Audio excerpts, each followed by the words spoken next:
자, 제 지난주에 말씀드린 것처럼 이제 골로새 2장과 3장 이 세 주 동안 제가 다음 주까지 이제 바울 사도가 골로새 교회 성도들 향해 주는 메시지 가운데 핵심적인 내용들, 특별히 지난주에 살펴보았던 세상의 초등 학문이 아니라 예수 그리스도의 십자가의 은혜와 십자가의 보혈의 능력이 우리의 생명을 구하는 근본적인 능력이요 힘이다.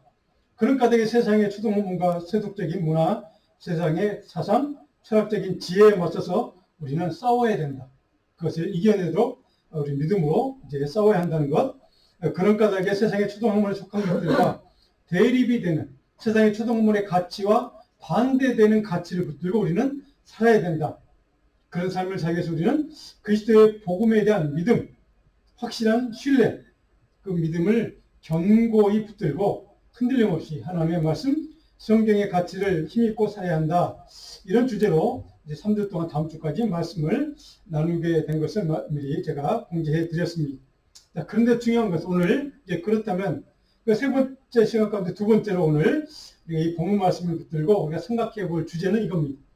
세상의 초등학문은 도대체 어떤 것인가? 무엇을 갖고 세상의 초등학문이라고 바울은 얘기하는가? 그 세상의 초등학문의 본질은 무엇인가? 왜? 그 본질이 무엇이기 때문에 그것을 이겨야 된다고, 그것과 맞서 싸워야 된다고 바울은 우리에게 권면하고 있는가? 그리고 세상의 초등학문의 반대에서 복음의 가치를 또 복음의 능력을 붙들고 근거한 믿음으로 살기 위해서 우리가 어떤 성경의 교훈과 가치를 붙들고 우리는 살아가야 하는가? 이것을 오늘 두 번째로 좀 살펴보려고 합니다.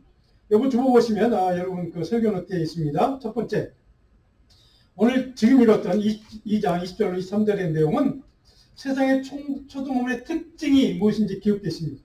초등학문 도대체 무슨 특징이 있길래 그것을 경계하고 그것을 우리가 이겨내야 된다고 얘기하는가? 그것은 거짓되기 때문에. 거짓. 그리고 무익한 것.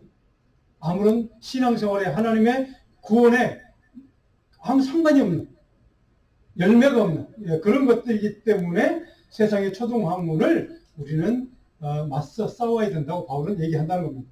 근데 이 무익한 초등학문에는 바울이 이제 몇 가지 얘기하고 있는데 오늘 또 이제 나옵니다. 그 지난주에 살펴봤던 규례라는 게 있습니다. 규례, 또 율법의 명령, 뭐 교훈, 뭐 세상의 교훈이겠죠. 이런 것들.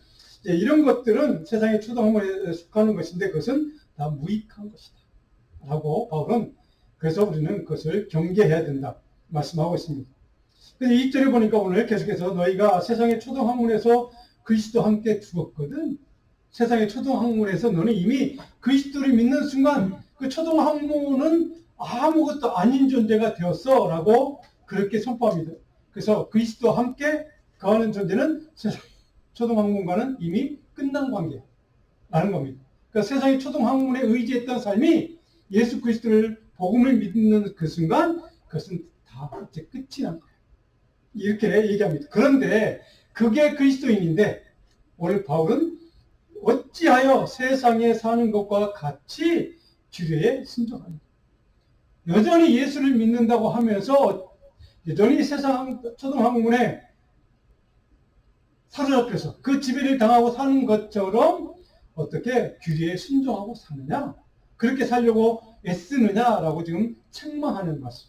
그러니까 세상의 규례, 세상의 초등학문에 속하는 것 가운데 규례가 있다고 말씀드렸습니다. 그 규례에 여전히 순종하는 그리스도인이 있다는 겁니다.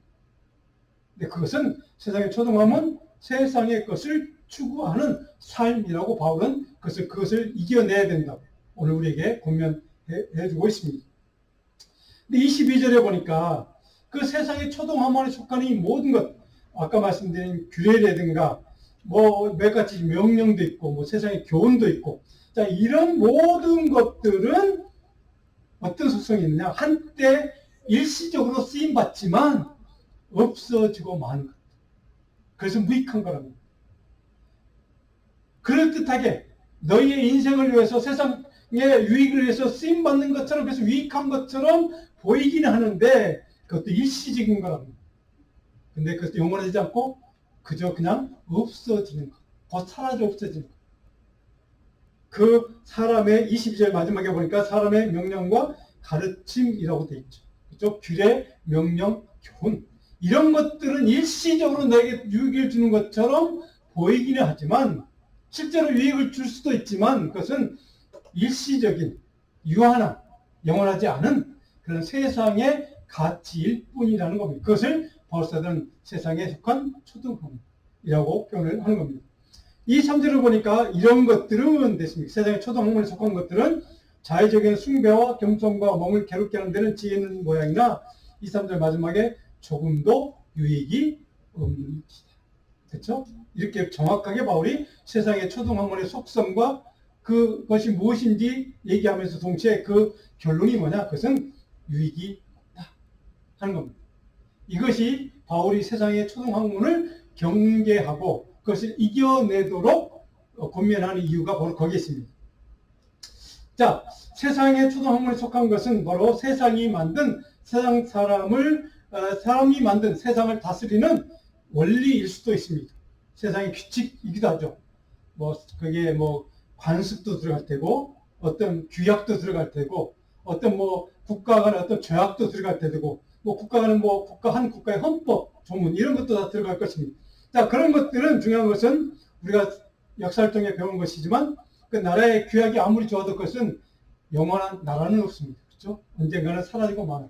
그것처럼 세상의 초등학문에 속하는 것들은 아무리 그것이 좋은 것일지라도 일시적인 유한한 것일 뿐이라는 사실을 바울은 정확하게 우리에게 가르쳐주고 있습니다. 자, 그들의 본질적인 특성도 바로 그것은 너희들을 유혹하는 것일 뿐이야. 일시적으로 유익한 것처럼 보이고 포장할 수 있지만 그런 것은 일시적인 거야. 영원히 너희의 삶을, 너희 영혼을 보장해 주지는 못해 라고 하는 바울의 권면이고 또 경계의 말씀이기도 합니다. 자, 그렇다면 세상의 초등학문에 속한 것들에 대해 성도는 어떻게 우리는 반응하고 살아하는가? 그것들을 우리는 완전히 무시할 수는 없습니다. 왜냐하면 우리가 세상에 사는 하는 그런 것들 날마다 부딪히고 마주치고 살아야 합니다. 그런데 그런 것들에 대해서 우리 성도는 어떻게 반응하고 살아야 하는가? 바울사들은 좀 가격하게 표현합니다. 그런 초등학문의 지배를 받고 사는 삶을 뭐라고 끝장내라는, 단전하라는, 그리고 그리스도 함께 그리스도 안에서 그리스도의 다스림을 받는 삶을 살려는 것입니다. 그것이 크리스찬의 삶이고 새 사람의 삶의 방식이라는 겁니다. 모든 세상의 초등학문과 연결된 삶을 끊으라고 말하는 이유. 그렇다면 그리스도와 함께 동행하며 사는 삶은 어떤 삶이길래 그런 것들과 끊고 살아야 되는가, 단절하고 살아야 하는가? 두 번째, 오늘 3장 1절로 4절의 말씀에 두 번째 교훈이 있습니다. 부활하신 그리스도와 함께 새롭게 변화된 삶을 살면 세상의 초등학문과 단절할 수 있다는 겁니다. 그러니까 그리스도에게 속한 삶을 살면, 변화된 삶을 살면, 새 사람을 입고 살면 세상의 초등학문은 자연히 떨어진다는 겁니다. 이것이 바울의 원리. 그것을 의도적으로 우리가 끊으려고 노력할 필요가 없다는 겁니다. 그리스도 안에서 새 사람을 입고 그리스도와 더불어 살면 그것들은 자연히 그리스도 복음과 이렇게 적대적인 것이기 때문에 그건 자연스럽게 물러가게 했다는 겁니다. 그래서 바울은 그것과 맞서 싸우라고는 얘기하지만 그것을 구체적으로 어떻게 그것을 이기기 위해서 이런 방법을 써, 이런 방법을 써 라고 얘기하지 않습니다. 한 가지 긍정적인 얘기를 하죠. 뭡니까? 그리스도 안에서 그리스도 함께 변화된 삶을 살면 돼. 이렇게 우리에게 그 비결을 가르쳐주고 있습니다. 자, 3장 1절에 보면 여러분 저랑 같이 한번 읽어볼까요? 3장 1절 말씀. 그러므로 함께 다시 말씀을 받았으면 위의 것을 찾으라. 거기는 그리스도께서 하나님 우편에 앉아 계십니다. 자, 그리스도와 함께 사는 삶이란 뭐냐? 오늘 설교의 제목 그리스도와 함께. 도대체 어떻게 사는 것이 그리스도와 함께 사는 삶이냐? 1절에 답이 있습니다. 위의 것을 찾는 삶. 하나님의 나라, 하늘의 것, 하나님이 원하는 것, 하나님이 주시는 것, 이런 것들을 추구하는 삶을 사는 것이 바로 그리스도와 함께 사는 삶이다. 이것이 변화된 삶을 사는 것이다 라고 우리에게 가르쳐줍니다. 자, 위의 것을 찾는 삶이 바로 그리스도와 함께 사는 크리스찬의 삶의 목표고 가치고 목적이라고 한다면 그것은 도대체 구체적으로 어떻게 가능한가? 2절을 보시면 위의 것을 생각하라고 되어 있습니다. 생각하라. 하나님의 것을 하나님의 가치를, 예수 그리스도의 복음을, 하나님의 나라를 마음속에 품으라는 겁니다. 하나님의 가치가 우리 마음속에 들어와 있으면 세상의 초등학문의 가치가 아무리 우리에게 영향을 주려고 해도 그걸 능히 이겨낼 수 있다는 것입니다. 그것이 위의 것을 생각하라는 이유입니다. 그래서 위의 것을 추구하는 삶이란 하나님의 위의 것을 마음속에 품는 겁니다. 그래서 우리가 말씀을 읽고 묵상하고 설교를 듣고 기도하는 이유가 바로 거기에 있습니다. 하나님의 말씀을 통해 하나님의 것이 무엇인지를 분별하고 하나님의 것을 찾기 위해서 우리가 그것을 추구하기 위해서 노력할 수 있기 때문에, 그 힘을 주기 때문에 말씀을 통해서 우리가 그것을 배우는 겁니다. 위의 것을 찾는 것, 그래서 위의 것을 생각하는 겁니다. 하나님의 것을 마음속에 품는 것입니다. 그래서 하나님의 것을 우리 안에 들어오게 함으로, 우리를 다스리게 함으로 우리가 하나님의 것을 찾는 하나님의 사람이 되도록 만드는 힘이 그 안에 있기 때문에 그렇습니다. 근데 2절에 보니까 그 반대로 땅의 것을 생각하지 마. 문제는 무엇입니까? 우리는 항상 이 땅에 살기 때문에 모든 대부분의 크리스찬이 마찬가지일 것입니다. 저기 수도에 들어가 사는 그런 분들 빼고는 대부분 우리가 사는 환경이 땅에 발붙이고 살고 있기 때문에 우리의 생각은, 마음은 대부분 땅의 것에 있습니다. 그렇죠? 땅의 것을 생각하고 바라보고 그렇게 살아갑니다. 그런데 오늘 바울은 반대로 얘기하죠. 우리는 그럼에도 불구하고 땅의 것을 생각하지 말고 하늘의 것을 생각하라.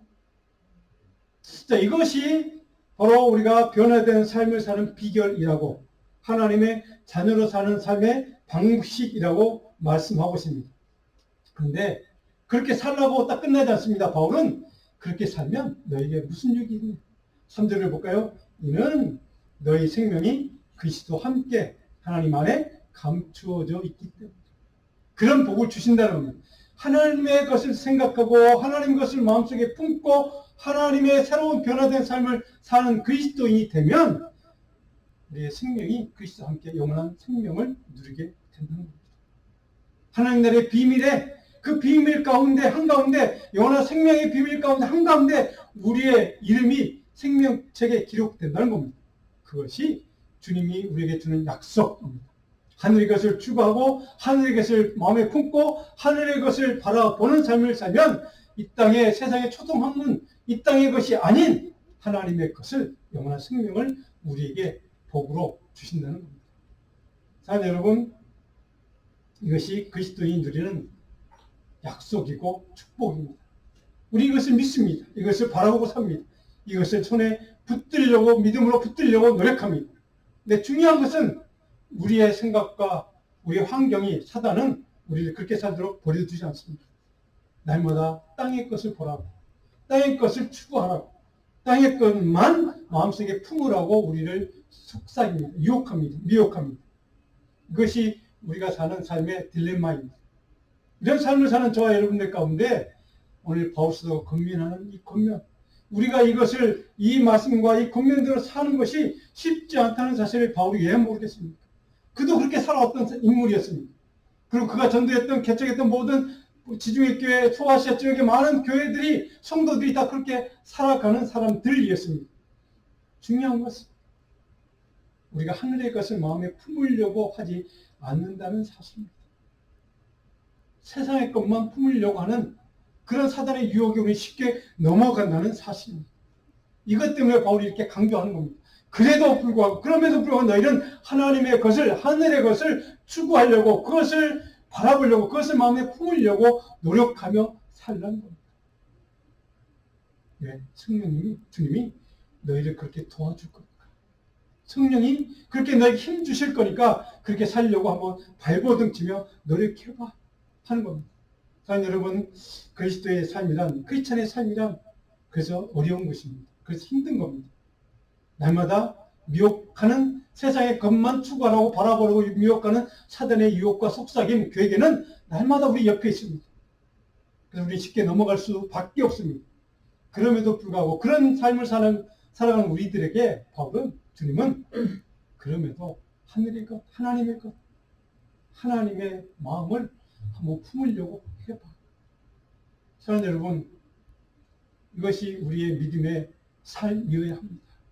하나님, 내가 그래도 내가 세상의 것만 바라볼 수는 없지 않습니까? 내가 예수 믿는 사람입니다. 주님의 십자가의 은혜를 경험한 사람입니다.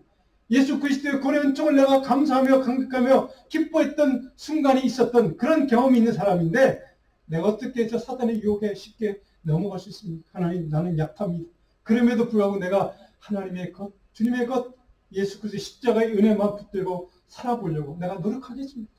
내가 붙들려고 간절한 마음으로 내가 주님의 것을 추구하며 살아보겠습니다. 하나님, 나를 도와주십시오. 성령님, 나에게 힘 주십시오. 성령님, 나에게 지혜를 주십시오. 이것이 크리스천의 삶이었습니다.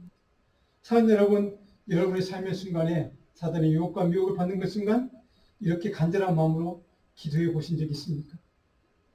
내가 사단에게 지지 않기 위해서 하늘의 것, 주님의 것, 하나님의 것, 하나님의 마음을 품고 그것을 지키려고 어떤 유혹에도 넘어가 보지 않으려고 그렇게 몸부림치며 노력해 본 순간이 있는지 모르겠습니다. 사랑 여러분, 바로 이것이 바울 사도가 우리에게 이렇게 강조하고 권면한 이유입니다. 그래서 바울 사도는 갈라디아 22장 20절 오늘 요절 말씀인데 같이 한번 읽어볼까요? 내가 그리스도와 함께 십자가에 못 박아 그런즉 이제는 내가 사는 것이 아니요 오직 내 안에 그리스도께서 사시는 것이라. 이제 내가 육체 가운데 사는 것은 나를 사랑하사 나를 위하여 자기 자신을 버리신 하나님의 아들을 믿는 믿음 안에서 사는 것이다. 그럼 우리 연약함을 아시기 때문에 바울 사도가 바로 이렇게 갑니다. 하나님, 그럼에도 나는 이제 예수 믿는 사람, 성령의 은혜를 누리고 사는 사람입니다. 성령의 도움을 받기를 갈망하고 사는 사람입니다. 그래서 내 안에 내가 아니라 옛사람이 아니라 새로운 사람, 그리스도께서, 나의 주인께서, 생명의 주인인 주님께서 나를 다스리고 지배하고 내 안에서 주님의 은혜와 주님의 말씀과 복음의 능력으로 살려고 노력할 것입니다. 그래서 내가 이 땅에 사는, 육신 잃고 사는, 주님 나라에 가는 그 순간까지 이 땅에 사는 이유는, 목적은 내가 나를 사랑해서 십자가에 죽어주신 그 주님, 그분의 은혜를 감사해서 내가 그분의 말씀과 그분의 복음대로 살려고 몸부림치고 그분이 기뻐하는 삶을 내가 조금이라도 살아드릴 수 있는 그런 복된 삶을 살기 위해서 내가 하나님의 자녀답게 그리스도의 자녀답게 복음의 능력으로 살고 싶어서 하나님의 아들을 믿는 이 믿음으로 끝까지 견뎌보겠습니다. 내가 넘어가지 않도록 내가 노력해보겠습니다. 싸워보겠습니다. 바로 이것이 우리가 살아가는 방법이라고, 방식이라고, 목적이라고 바울은 갈라디아 교회 성도들이 이렇게 가르쳐줬습니다. 사랑 여러분, 하나님의 아들을 믿는 믿음 안에서 사는 것, 이것이 성도의 삶입니다. 우리가 사는 방식은 예수 그리스도 때문에 사는 것이고 그분의 능력으로 사는 것이고 그분의 말씀의 힘으로 사는 것이고 그분을 위해서 사는 것입니다. 나의 축복과 나의 행복과 내가 세상에 성공하는 삶을 살기 위해서 사는 것이 아니라는 뜻이기도 합니다.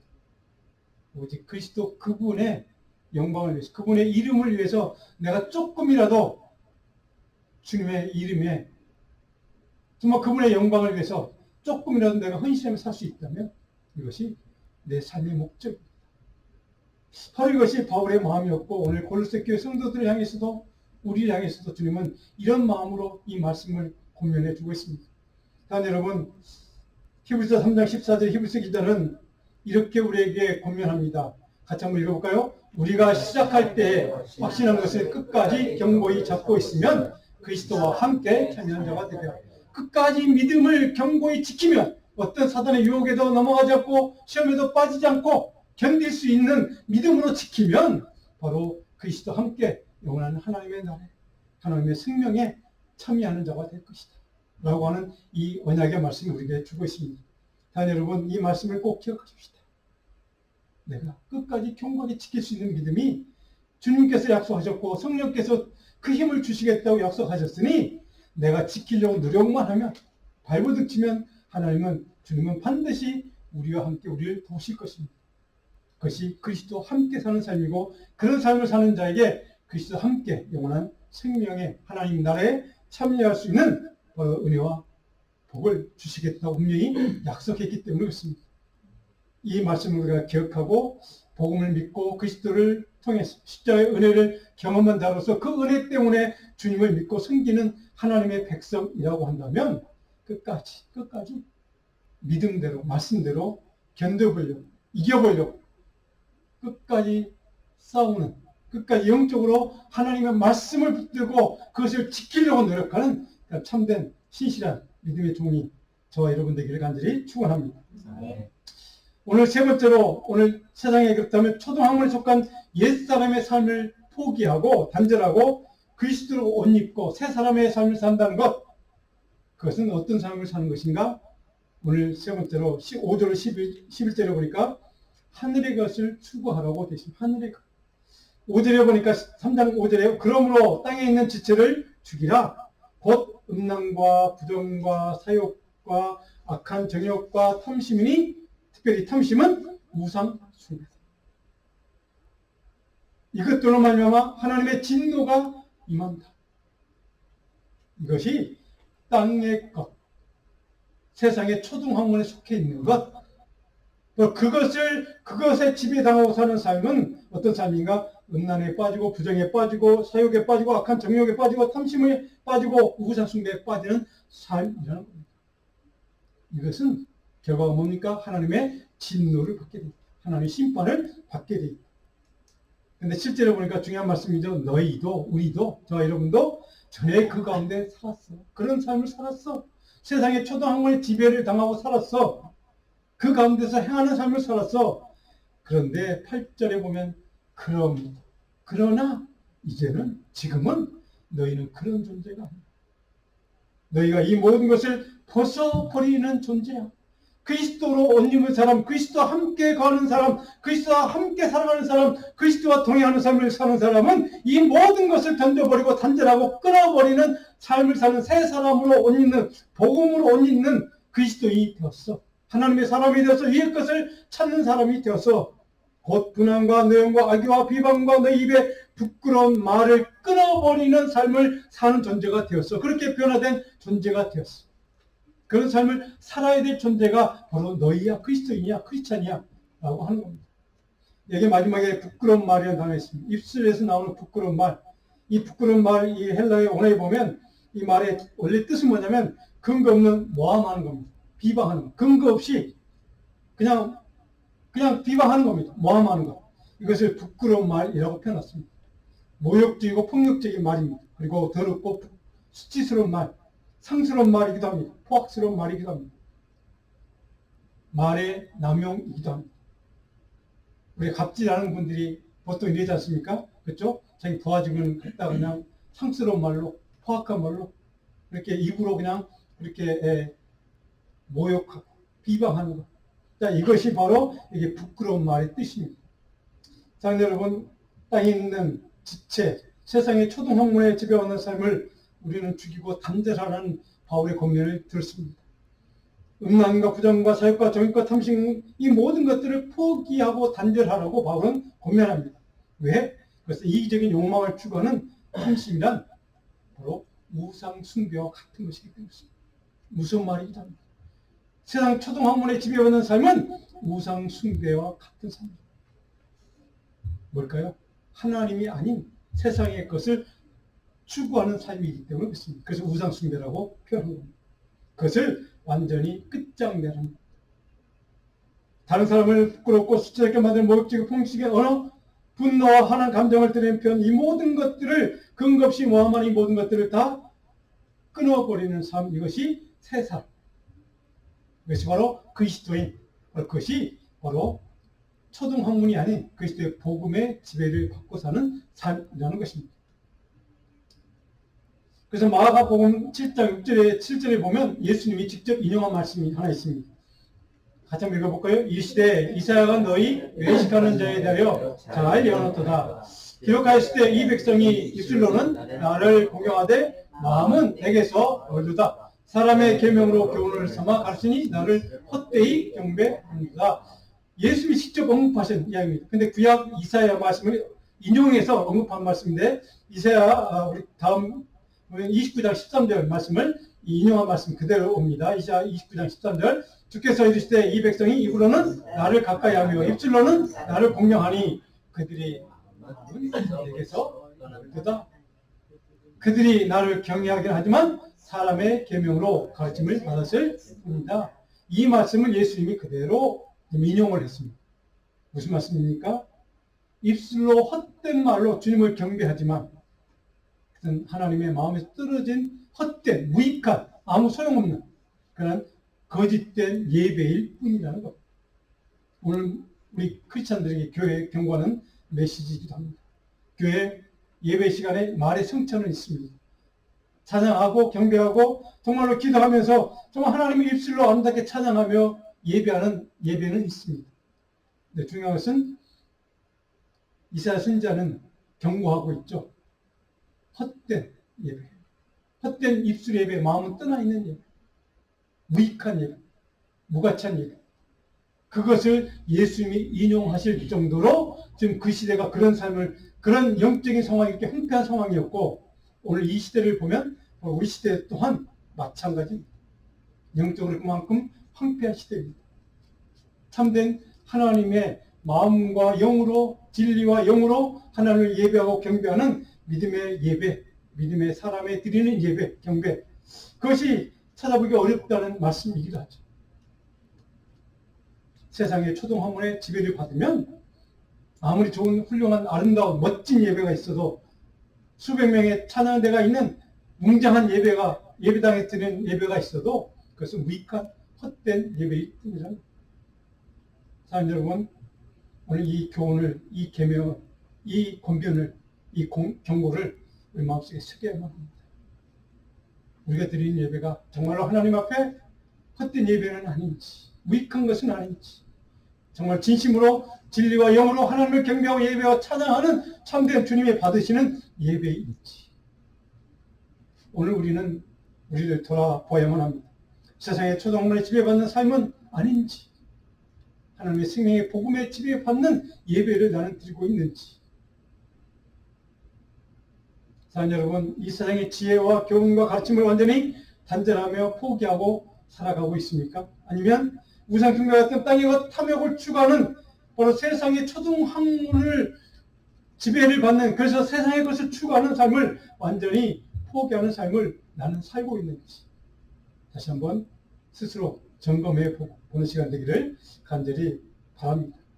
내가 입술로는 부끄러운 말, 남을 모욕하고 비호하는 말로 또 남을 또 헛드는 그런 말로 한 영혼을 아프게 하고 있는 것은 아닌지, 생명을 주신 그리스도와 함께 산다는 것은 그런 것들과 맞서 싸우는 삶을 뜻합니다. 크리스찬이란 예수 믿고 끝나는 것이 아닙니다. 그것은 시작입니다. 거기에서부터 날마다 매 순간마다 세상의 것과 세상의 초등학문의 것과 그 사단의 이기적인 탐욕과 우상숭배와 이 모든 것과 날마다 힘겹게 하루하루 싸우면서 나가는 삶이 크리스찬의 삶입니다. 그런 삶을 살려고 노력하는 저와 여러분들에게 하나님은 위의 것을 약속하셨고 하늘의 신령한 성령의 은혜로 우리를 도우시겠다, 우리를 힘주시겠다, 우리에게 하늘의 지혜를 주시겠다고 약속해 주셨습니다. 오늘 9절에 보니까 내가 서로 거짓말을 하지 말라, 옛사람과 그 행위를 벗어버리고 10절에 중요한 말씀, 새 사람을 입었어. 새 사람을 입었다 하는 것은 그리스도와 함께 사는 삶을 뜻합니다. 이는 자기를 창조하신 이의 형상을 따라 지식에까지 새롭게 하심을 입은, 생각도 마음도 새롭게 된 존재가 새 사람을 입은 존재, 그리스도와 함께 사는 존재라는 뜻입니다. 자, 그것이 크리스찬의 삶이라는 뜻입니다. 자, 그런데 크리스찬의 삶이란 무엇인가? 구약성의 예수겔 선자는 우리에게 이렇게 말씀해 주고 있습니다. 우리 예수겔서 36장 25절 26절 같이 한번 읽어볼까요? 맑은 물을 너희에게 뿌려서 너희로 정결하게 하되 온 너희 모든 더러운 것에서와 모든 우상 숭배에서 너희를 정결하게 할 것이며 또 새 영을 너희 속에 두고 새 마음을 너희에게 주되 너희 육신의 굳은 마음을 제거하고 부드러운 마음을 줄 것이며, 그리스도와 함께하는 사람, 이렇게 변화된다는 뜻입니다. 그리스도를 옷 입은 사람, 부드러운 마음, 성령의 능력을 입은 사람은, 성령의 권능을 입은 사람은 이렇게 변화되는 삶을 산다는 겁니다. 에스겔 선자가 이미 우리에게 이렇게 가르쳐주고 있습니다. 우리의 신앙과 우리의 삶의 중심에 정결하게 하는 은혜와 능력으로 우리를 변화시켜 주시는 능력. 십자가의 은혜, 보혈의 은혜, 바로 그 능력은 바로 거기에 있습니다. 중요한 것은 우리가 예수 믿고 살아가는 크리스찬으로 살면서 우리가 정말로 하나님이 주시는 새 마음과 그 새 마음을 품고 그 새 마음으로 나의 모든 속사람까지 벗어버리고 변화시켜서 정말로 새 마음을 품는 사람, 그리스도의 사람으로 그리스도와 함께하는 사람으로 살아가고 있느냐 하는 것입니다. 이것이 오늘 바울 사도가 이 말씀을 통해 우리에게 던지는 도전입니다. 이 땅에 속한 것, 탐욕을 추구하는 모든 형태의 탐욕과 우상숭배의 삶을 포기하며 단절하려고 노력해 봅시다. 물론 우리 힘으로는 되지 않지만 그렇게 살려고 몸부림치며 노력하는 저와 여러분들에게 성령의 능력이 힘주실 것입니다. 이기게 하실 것입니다. 그리고 우리의 마음속에 딱딱하고 굳어있는 돌과 또 한편의 심령을 다 제거하도록 성령의 은혜와 능력을 구하십시다. 부드러운 마음으로 변화시키는 성령의 은혜와 능력을 갈망하면 오순절의 성령 강림 사건이 오늘 저와 여러분의 삶에도 일어날 줄로 믿습니다.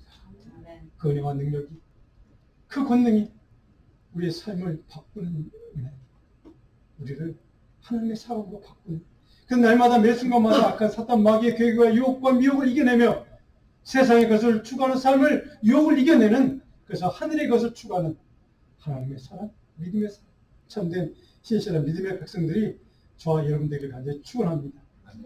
토마스 왓슨이라는 사람이 남긴 글 가운데 이런 글이 있습니다. 믿음은 보이지 않는 것을 다루긴 하지만 그러나 하나님은 보이지 않는 사랑을 싫어하십니다. 저는 이 말씀을 여러 번 읽었습니다. 굉장히 제 마음에 와닿는 말씀이었습니다. 크리스천을 산다는 것, 그리스도의 사랑으로 사는 것, 물론 눈에는 보이지 않습니다. 그런데 크리스천을 사는, 사랑으로 사는 삶은 어떤 삶이냐는가? 눈에 보이는 사랑을 증거해라는, 그래야 크리스천의 삶이라. 자, 눈에 보이는 그리스도의 사랑을 증거하는 삶을 사는 것, 이것이 크리스천의 삶이라는 겁니다. 하나님의 사람으로, 하늘의 것을 추구하는 사람으로 산다는 것은 구체적인 눈에 보이는 사랑의 삶, 자기의 희생, 노력, 땀, 또 때로는 포기하는 것, 이런 것들이 있어야 한다는 것입니다. 오늘 저와 여러분들, 아까 우리 최권사님 기도해 주신 것처럼 사랑의 교회가 되기를 우리 간절히 소망합니다. 우리 교회가 그리스도의 사랑으로 채워진 교회, 그리스도의 성령의 능력으로 그 사랑이 우리에게 풍만하게 채워져서 정말로 그 사랑의 능력이 흘러넘쳐서 이웃 사람들을 그 그리스도의 사랑으로 품고 사랑으로 섬기는 삶을 사는 교인들이 가득한 교회가 되기를 저는 간절히 소원합니다. 중요한 것은 매 순간마다 우리의 삶 속에 그리스도의 사랑이 작은 거 하나라도 드러내고 그 사랑으로 이웃을 섬기고 그 교회를 섬기고 주님의 이름을 영원하게 하는 일에 신고합니다. 그런 사랑의 삶, 긍휼의 삶이 저와 여러분 삶이 된다. 얼마나 주님이 기뻐하실까. 저는 그런 삶이 오늘 저와 여러분 우리 자녀들의 삶이 되기를 간절히 축복하고 축원합니다. 기도하겠습니다.